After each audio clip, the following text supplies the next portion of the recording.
Welcome to our talk. Just thank you before we even start, thank you guys so much for coming. This is the first time we've ever been able to present as the attack evaluations team to be able to kind of give you this transparent look into what happens behind the scenes when we're building out evaluation. And so we just really support your attendance for this talk. So thank you. So my name is Kat Self. I used to be an artist. That profession went so well that I am now in cybersecurity. And so you did the artwork, though. Thought it was funny. Formerly in military intelligence, served at war for 2 years, and then I switched careers where I was hired on. I got a computer science degree, got hired on as the developer, moved my way into becoming a red teamer, and then eventually into a threat hunter. I'm very appreciative of Target for giving me all those opportunities. And then I was hired on at MITRE, where now I'm doing work I love. I'm the macOS and Linux lead of MITRE ATT&CK. So any updates that you guys have for those specific platforms, please see me and let me know, because we're always trying to make them better. They're definitely underrepresented in reporting. But then I'm also one of the Adversary Emulation dev engineers for ATT&CK Evaluations. Hi, everyone. I'm Kate. Prior to joining MITRE, I was actually working at Meta, formerly known as Facebook. The majority of my career has actually been focused on Latin American adversaries and cyber criminals. Yes, they do exist. If anyone is interested in learning more, then stay tuned. So in addition to my work at MITRE, I also have a cybersecurity blog called Phishing for Answers, and it is available in English and Spanish. Okay, so we wanted to kind of start out with doing some level setting, right? What is the difference between adversary emulation and adversary simulation, and why should you all care? So we are fully leaning into comic book references this talk, so get ready. An adversary emulator, right? If I'm an adversary emulator, I take everything that Batgirl does and I try to replicate it exactly as she would do it. There's not a lot of room for flexibility in the way that I conduct my operations because I am emulating exactly what Batgirl does. That being said, on the other hand, if I'm what you would call a classic red teamer or adversary simulator, I might take some things that Batgirl does, some things that Supergirl does, maybe pick another adversary, and then kind of mix it all up together. So it's more of an approximation as the adversary, and there's much more room for flexibility. So for the purposes of this presentation, we are fully Batgirl. We are talking about adversary emulation. To give you guys an example, Supergirl kicks in the door. Batgirl picks the lock.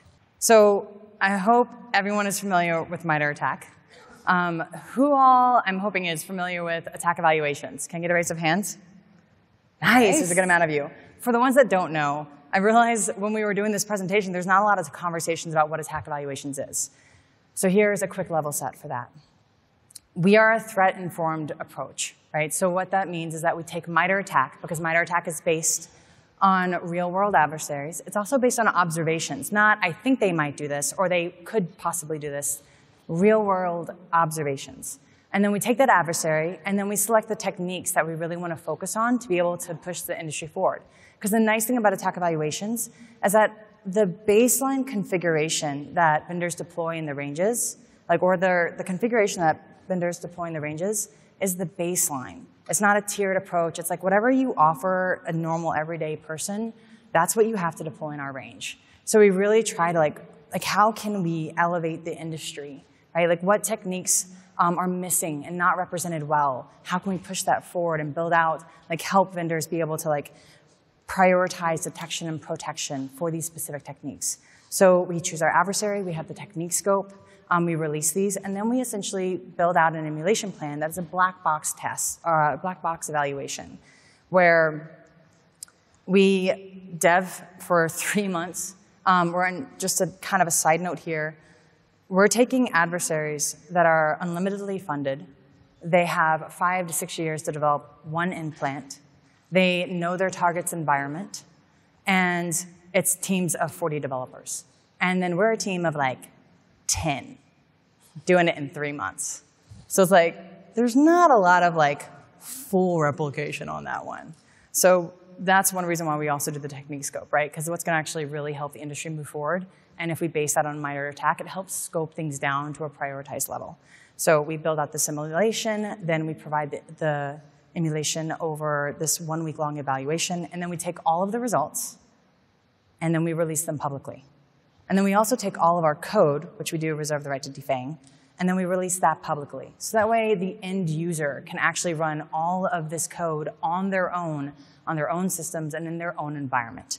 Like, that's actually the point behind it, right? We're a nonprofit. The goal is to be able to empower you all. So we give you the code, we give you what we did, we give you the plan, the outline, and everything.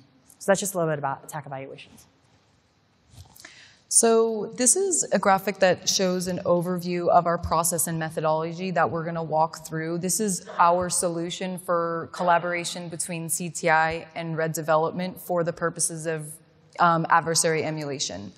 So we're going to come back to this at multiple points in the presentation, but just to give you an overview, I'm going to talk through the CTI process. How do we select our villain? How do we gather research and deliver an emulation plan to the dev team? And then Kat will take you through the development process, and then we will show you a video of what we did for an execution. Okay, so first, before you even start thinking about what adversary that you'd like to emulate, it's really important to set goals and objectives for the emulation, right? Ask yourselves, what insights are you hoping to glean from doing this adversary emulation? What new perspectives or insights are you hoping to gain for your network defenses? Once you've established that, then you can kind of go in and hone on what adversary that you want to emulate. Adversary selection is super fun. It's also a very collaborative process on attack evaluations. But there's some baseline criteria that's important to keep in mind. So we've listed 4 questions here. The first is there open source, sufficient, and recent CTI reporting on this adversary? Recent meaning within the last 2 years, right? Because we want this to be an adversary that's highly relevant and somewhat highly active. Are the adversary and their TTPs relevant to your organization, relevant to your industry, right? Relevancy can also mean, does your network defenders have the capability to detect on those TTPs? Because that's also really important, right? The third thing, is there enough variety of adversary TTPs and variety of adversary operations to inform multiple emulation plans? Because Kat will talk about this later, sometimes we don't always go through with the original emulation plan. Sometimes resources are constrained, tools break, things happen, and we have to go back to the drawing board. So it's really important to be able to have alternate backup options for any adversary emulation plan. And then the last question, which is my favorite, what's cool about this villain? Why should we care about them? Why are they unique, etc. So introducing our villain for today, we are going to talk about Blind Eagle. Kat mentioned in preparation for this presentation, we actually planned and built and executed an emulation plan to kind of show rather than tell. So Blind Eagle is our villain for today. Why did we choose them? I basically bullied Kat into picking a Latin America-based adversary. Fact. But in reality, we did choose this villain primarily because, one, we would probably never use them for the purposes of attack evaluations. They are what we would call a more straightforward adversary, right? They're not bleeding edge. They're not, doing crazy things in kernel mode or anything like that. But we still believe that they have techniques that are highly relevant to every single end user here. And they have techniques that every single network defender should be able to detect on and defend against. So that was kind of our mentality going into this. When we consider our villain, again, I talked about what's unique about the villain, what's cool about them. For Blind Eagle, we listed 3 things that we really wanted to prioritize for the purposes of this emulation, right? When we hand it over to the devs, we assume that they're not going to be able to emulate and develop every single thing, right? So it's important to have our MVPs of, if all else fails, please at least do these 3 techniques. And so that's what we have here. All right, so now we have our villain. It's time to start our research process and gathering information to create our plan.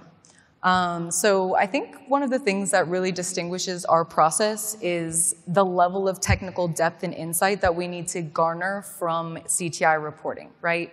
We need the more technical, the more detailed, the better, but it has to be open source. So these two columns are kind of examples of different pieces of evidence that are really, really actionable for us on the CTI end, right? And we're going to go through a couple of examples coming up now. Thank you. That was perfect timing. That was well done. Okay, so this is an example of a report that we pulled. This is a report covering one of Blind Eagle's most recent campaigns this year, and it shows a really, really detailed infection flow. We actually referred back to this diagram at multiple points during our emulation of Blind Eagle because it's so helpful for us, and it gives us a great example of explicit evidence. So some things to call out in this diagram that really helped us. Process names, overall chain of infection, right? You even have port numbers, you know, what port the adversary used to communicate over C2. File names, file types, domains, things like that, file paths. These are examples of things that really inform the collaboration and knowledge that we gain about an adversary and how we can best emulate them. Another note on this as well is for those of you that are like file names, posh. Like the fact that this actually calls out specific, like those file names are actually helpful when you're trying to correlate between multiple reports, right? So for example, in this specific scenario, they have Fiber DLL and F Society DLL are specifically called out in 2 reports. However, on this diagram, they're actually listed as different names, right? So it really helps when we can actually correlate the names in the diagram of what they actually did versus what analysts have like pulled out and then created this common naming scheme. So that way we can all understand what we're talking about at what point in the report. Exactly, because remember, the goal here is to be nearly indistinguishable from the adversary themselves. So little artifacts such as file paths might be like, yeah, whatever, but that actually can make the difference between an adversary emulation and a simulation. Okay, so this is another bit of examples pulled from reporting on Blind Eagle. Again, one of their more recent campaigns.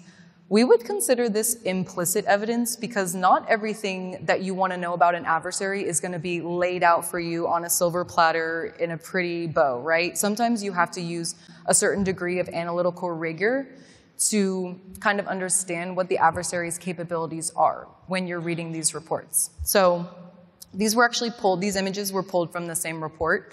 For example, if you direct your attention to the bottom of the screen, this is a report covering Blind Eagle's use of Quasar-Rat.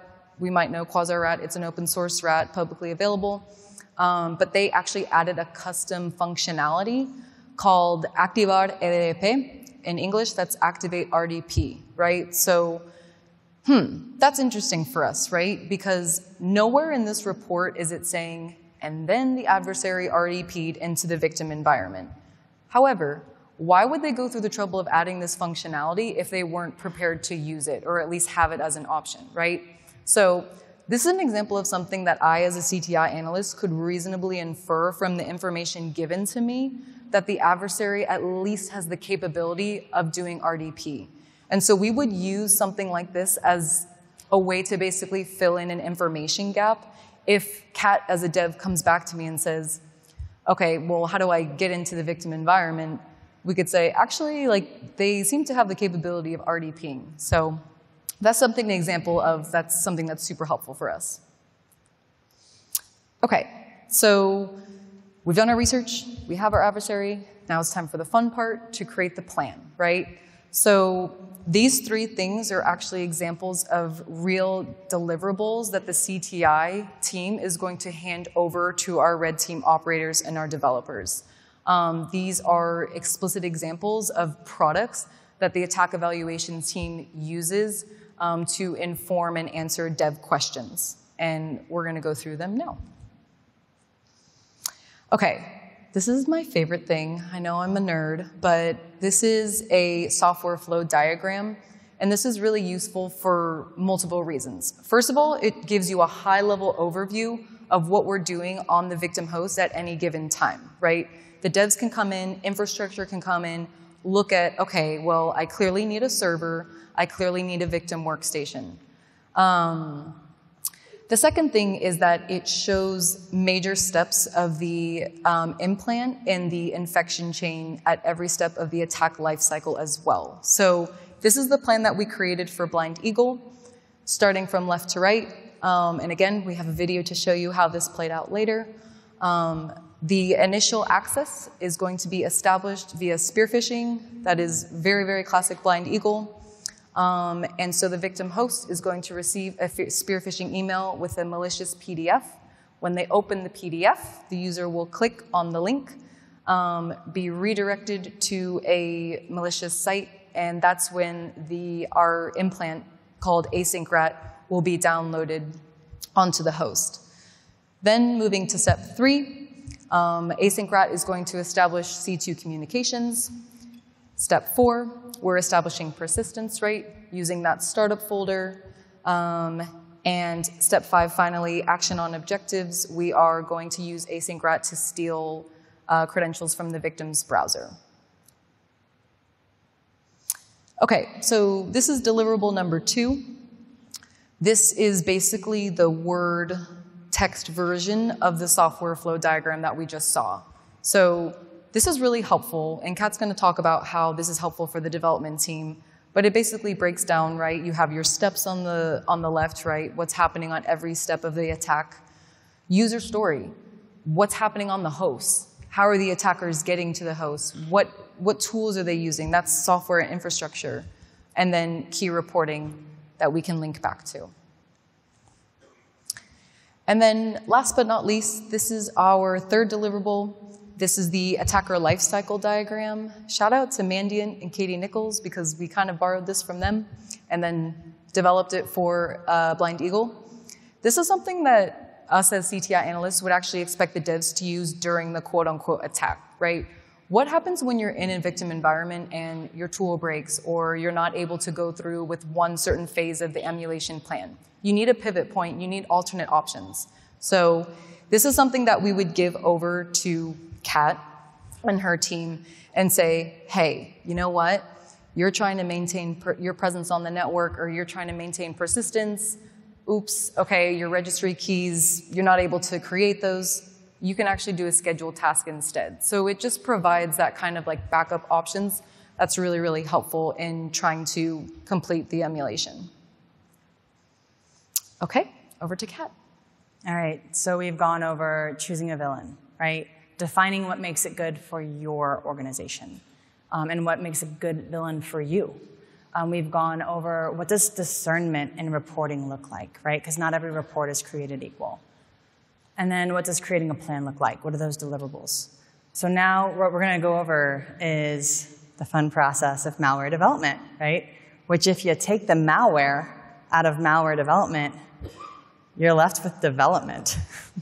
So fun fact, it's not much different than the agile development process. So we'll walk through that, where we essentially have our development requirements, right? And then we walk through what does the emulating, the finding gaps, the researching, and then rinse and repeat of that. And then the testing and the debugging, right? Because of course, the moment you put it into prod, everything breaks.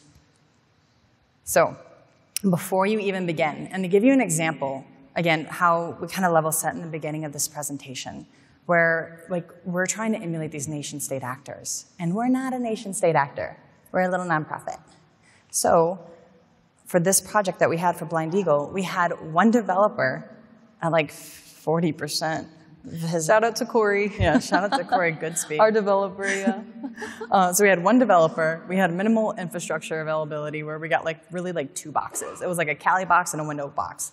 And then we had a month and a half to be able to execute this. So this is the scope of this evaluation, right? And part of the goal of this was, for the smaller organizations, we want you to be able to pull out what is relevant for you in this. It doesn't, attack evaluations didn't start off as this massive team and this massive effort. We actually started off as a 4-man team where we were all just hot patching everything together, yep, this works, let's go.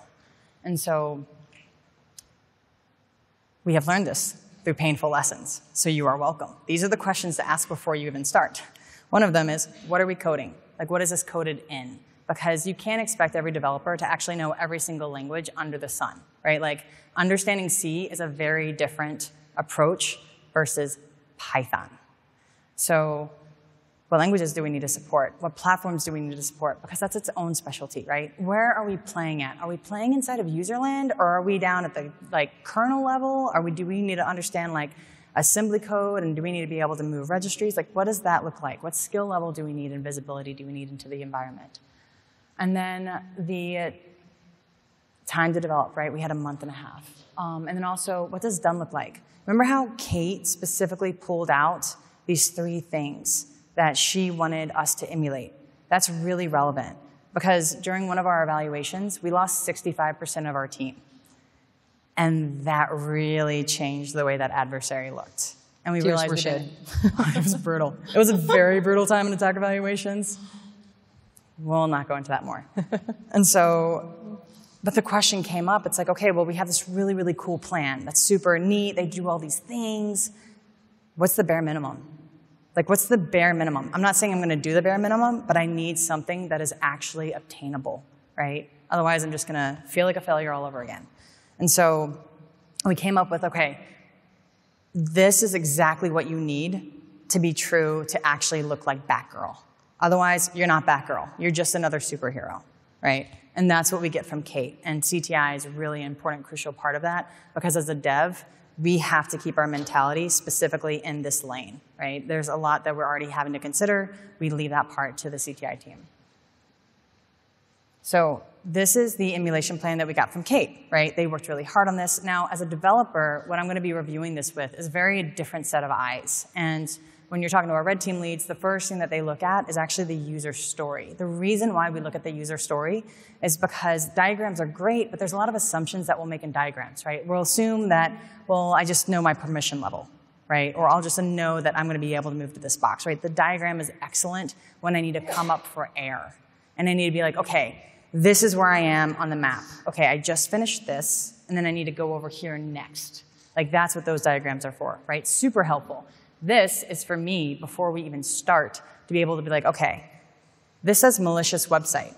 Okay, what's on my malicious website? Do you have an example of that? Like, what does the reporting look like on that? Oh, I have a phishing email. What's the content in the phishing email? Okay, if I'm downloading something from a malicious website, is that like an attached JavaScript thing that they just happen to drive by and get? Like, there's a lot of questions. Oh, by the way, infra, like my infrastructure team. Can you guys build me out a web server that has a fake website on it that I can host a payload on? Because I don't have time to do that because I have these other things to do, right? So those are the questions that we're going to ask. That's when we actually really start pulling people in and start building out those development requirements. So super sexy way of doing malware development is popping it into Jira. So what we essentially do is we take that same emulation plan, and then we have usually a much more senior developer that understands what goes in all of these components.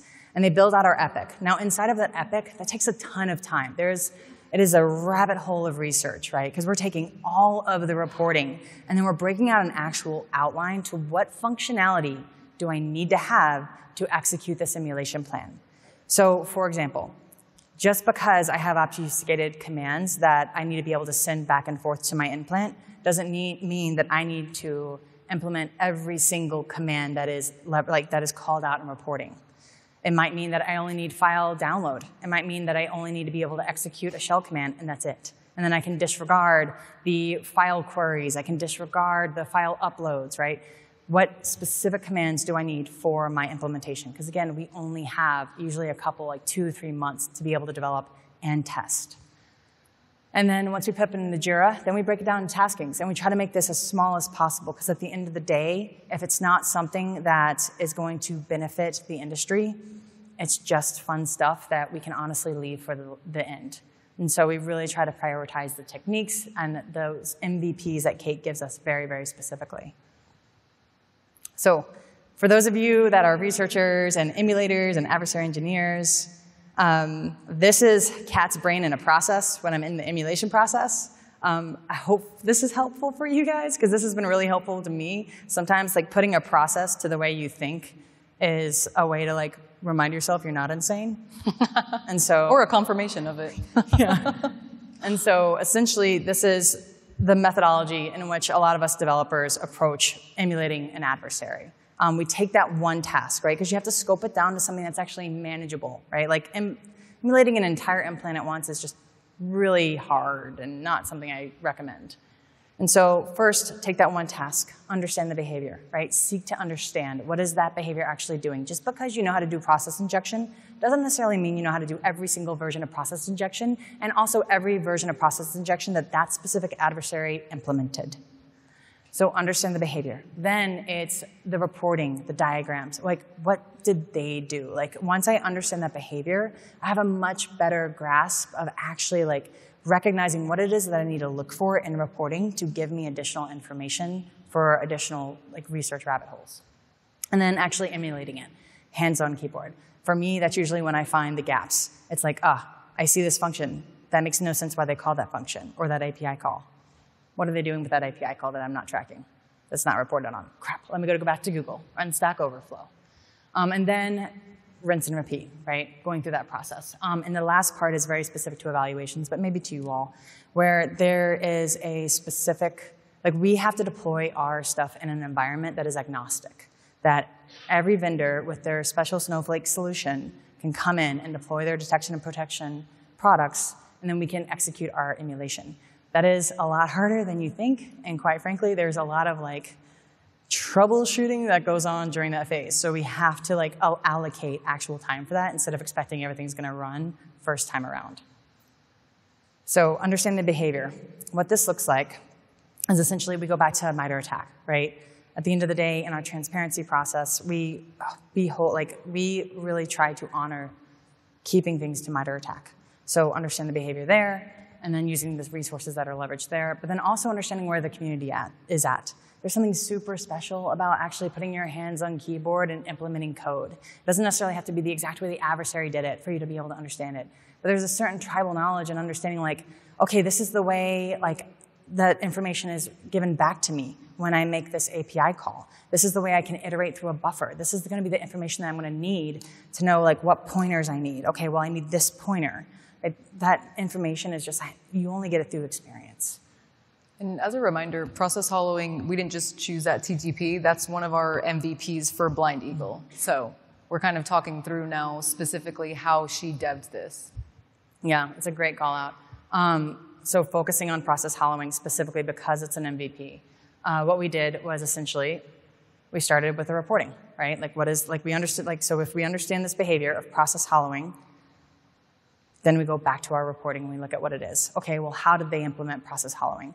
The Lab 52 report and the BlackBerry report very specifically call out F-Society DLL. So we're gonna take that nugget and we're gonna put it aside, right? But also it's really important as an emulator to understand other code that they've also used and leveraged. So what does that look like? So then we go to their repo, right? The async rat is called out as a publicly available rat, right? Thank you to all the InfoSecers who provide code. We appreciate you. It is definitely a blessing and a curse when you provide code to the public. But it is also open source, so therefore it should be detected, right? So we go to the async rat and we get to know their code, right? Like, what are they doing? Using those 2 data points, work smarter, not harder. The nice thing is that we are doing .NET. Now, the nice thing about .NET is that it basically goes right back into source code. And so thank you, Alien Vault, for helping us to be able to work smarter and not harder. Where we basically just downloaded the source code for F-Society DLL, and we're able to actually look at what they did. Now, you have a new data point, right? That new data point is like, hey, Kate. Hey, Kat. Can we use that? Is that valid? Yes. Okay. So we always check with the or we try to always check with the CTI team and at least have that conversation point. So using this F-Society DLL, one thing that we kind of noticed was, all right, so we have their repo.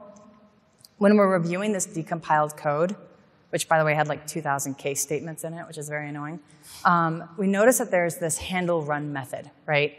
So one thing that you can usually pull is like, all right, handle run method. Like, let's do a control F. Like, this sounds very simple, but it's actually a thing. And so when you're actually looking through this open source repo, we found that this same exact method is actually in another project that they have called LineCryptor. And so we were like, all right, well, let's look at that method to method, right? And we found that they had the same exact logic for the most part, and then also the same parameters, right? So we were like, okay, this looks like copy and pasted code. And then when we looked at the additional decompiled code, we realized that there was added functionality in that code, but for the most part, it's the same method. And so, like, a new data point. So we were looking at it, we were like, can we just, does that mean that the rest of this repo is game? And we told Kate about that, and we're like, that was another conversation point. And that's when knowing the villain is essential, right? Because as a red team operator, you're like, okay, great, I can just pull from this, right? But we'd have to go back and see, did the adversary do this? Would they realistically do this? Because it's all about maintaining the integrity of what the actor would normally do. Blind Eagle loves copying and pasting from open source tools, right? They're not creating custom malware out there, not trying to reinvent the wheel. So this would be totally fair game. In the dev world, we call this duct taping and bubblegum, which, by the way, actually, it takes a lot of skill to do that, so we're clear. So that's not a knock. That's actually, like, props. All right, so the difference in between the way the community does it, right? Because I asked you guys to kind of seek to understand versus the way that Blind Eagle does process hollowing, right? So we have clean examples of the code. Now we can go and recreate that code so we actually know what's executing inside of the environment. And this is the difference. On one side, you have the community method, right? Where you're doing the ZW query information process. It gives you back this beautiful little struct. You can pull your base pointer address out there. And then you're like, you're going to run this here now. Go. Like, that's it. Then you have Blind Eagle's method. And Blind Eagle's method is like, hey, let's do read process memory and get a massive buffer. And let's iterate through an array, find the right pointer, and then we're going to add 8. Doing math is hard, so we're clear. When you're playing at lower levels, I do not recommend it. And then we're going to unmap, and then we're going to be like, will you kindly run this code instead, right? There's also like certain functions that are run using their process, like create remote thread, things that we would expect you to detect on that Blind Eagle is doing that the community is not necessarily doing, right? So there's just a difference, like that is kind of like the methodology and the way in which they're executing their version of process hollowing. So then we moved to the next MVP, right? We wanted to be able to install persistence. Well, this is usually where like the plan and then the execution are always like at odds with each other. It's like, you gave me a really pretty diagram, and now I am going to not ignore it. But do some stuff too. So it's usually what happens in dev. Just tell me when it's over. And so we were looking at like, okay, well, how does persistence run, right? And I do want this to be a really good call out to the reporters, the Lab 52 and the BlackBerry report, because the reporting was so well done. We were actually able to implement this in a really like very honest fashion and truly emulate this code because the reporting was so phenomenal, and those diagrams were so on point. With that said, when we actually emulated this, right, there's different problem sets that you get when you actually put these reports into code. And when we put this report into code, what we found was the infected version of regservices.exe never actually runs. We're like, what is going on here? Our lead developer on this, Corey Goodspeed, was like up to like 11:30, and he was like, I can't figure it out. Like, I put install to true, and then it just kept running the legitimate binary. And then we realized, like, what was actually happening when you actually implemented this was that the way that this entire infection chain works, it essentially delivers 3 payloads, and each payload is dependent upon each other, right? And it eventually downloads this VBS code. And what the VBS code is, it actually, when it's executed, it kicks off downloading everything all over again. And F-Society is downloaded, Fiber is downloaded, and then also Async.rat is downloaded. And F-Society is their process hollowing. So what happens is, when F-Society is downloaded, it then executes, takes the downloaded Async.rat and pops it into memory. So there's never actually an infected version of Reg services, which is the service that they're process hollowing into, actually dropped a disk. So then we were like, well, how do they do it? And that's when that reporting, going back to that diagram, really helped. That's when we found out that this entire right side of the diagram never actually gets executed. Because what they do is they take a link file, pop it in the user startup folder, and then every time the user logs back in, it just kicks off that infection chain again. I think Lab 52 quoted it as, like, It works. Simple yet effective. Simple yet effective. But that's like a really great call out, right, of the benefits adversary emulation can bring to you and the types of perspectives that you wouldn't necessarily get unless you tried to do it yourself, right? We would have never figured this out, that it didn't actually touch disk until we actually went in and devved it. 100%. Also another call out, we actually always rewrite the code. And one reason why we rewrite the code is because there's like 2,000 lines of obfuscated case statements, which is very annoying for anyone to shift through. And so we actually, the screenshots are of our version of Fiber DLL, where we've tried to take that stuff down and really like present it to you in a much more cleaner fashion. But essentially, this is the actual persistence method. So here's the difference between attack evaluations versus the normal adversary emulation industry, right? We don't have a ton of time to do reverse engineering, nor do we necessarily, can we expect that of our developers. We already have a lot of skill sets that we're trying to be able to pull from. So as a result, what we're doing is we're like, okay, normal industry, let me go to VX Underground, let me go to Alien Vault, let me go to Malware Bazaar, let me go to Twitter. For us, it's let me go to Kate. Like, hey, Kate, what else do we have in attack that can cover this? Are there any other campaigns? You guys have done a lot more analysis than necessarily that I've gotten into my products. What other stuff can I pull from? Which is usually when she goes back to that attacker life cycle, right? Because that's going to have all of the techniques listed out from all the campaigns that we would be able to pull and leverage from. And then at the end of the day, like, the CTI team gets the final say. Like, that's how we try to collaborate, right? Each person has their discipline that we try to respect.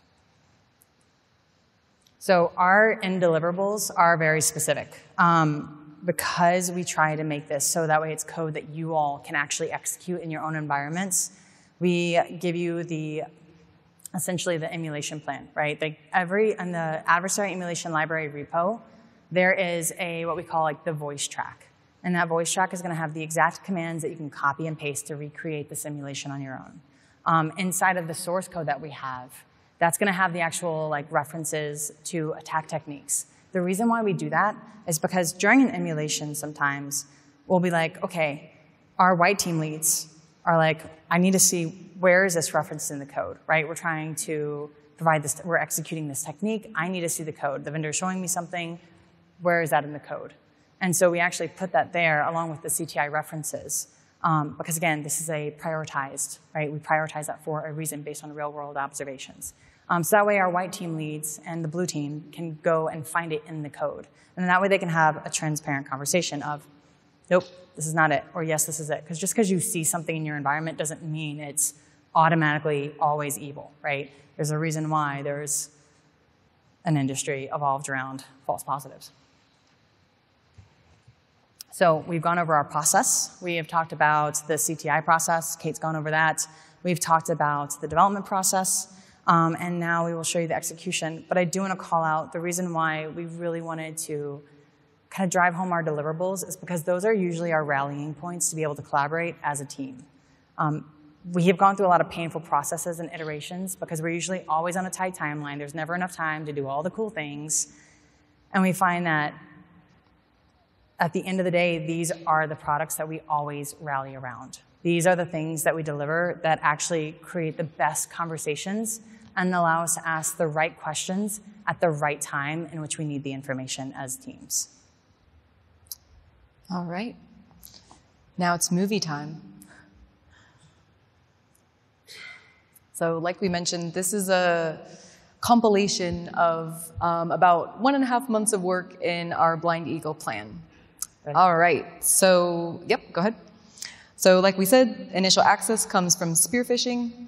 The victim will click open the PDF and click a link inside that will download a zipped file, and it's password protected. But Blind Eagle is so nice, and they provided us the password to unzip said file. That's classic them. So we will unzip it. It is actually masquerading as a PDF, but is a UUE file. We will check back on the attacker workstation. Awesome. Our successful implant has a callback. Now let's go into the files behind this, right? We will look at the VBS code inside the Windows temp folder, checking all that. That looks really good. Now let's look at our persistence mechanism, right? She spoke about the link file that's in the user folder that's masquerading as a notepad file. Yep, that looks good. All right, let's go back and check our keylogger. Let's leave that running to the side for now. Now we're going to use the functionality in async rat to dump credentials from the victim's Edge browser. And so we are going to go into our password stores now, open that up, and surprise, we have some credentials to copy over. Now we're going to go over to our simulated banking website. Fun fact, we created this. And our attackers are going to try to establish admin access. So they're going to enter in their username and the password that we just grabbed from the collected password stores. Enter that in. Awesome. Now we're in. So we will check final thing. Our keylogger is working, and success. So once again, shout out to our developer. Yeah.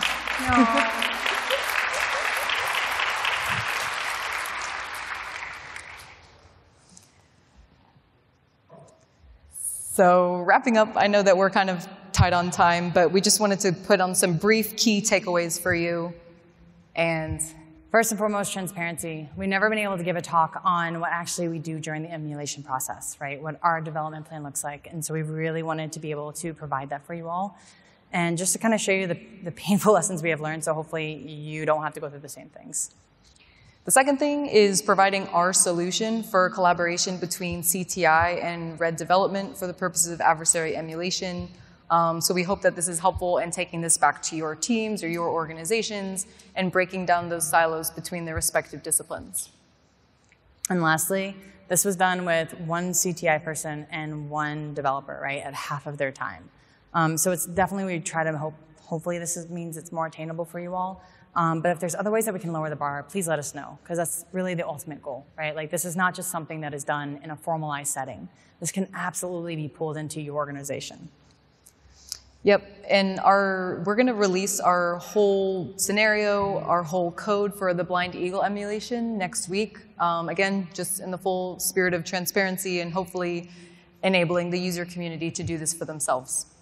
So, yeah, the QR code is actually for managed services. And then if you guys want any of the code specifically that we have done on previous emulations, we release all of that code to the adversary emulation library. So the link there is CTID hosts all of that information on GitHub. It's publicly available. You guys can grab it now. We'll be obviously releasing the Blind Eagle code next week. And just a big thank you to all of the people that contributed to the artwork, Molly, and also just the people, like, we really are representing a massive team. And we could not have done it without the giants that we're standing on their shoulders of. And thank you to all of you. So.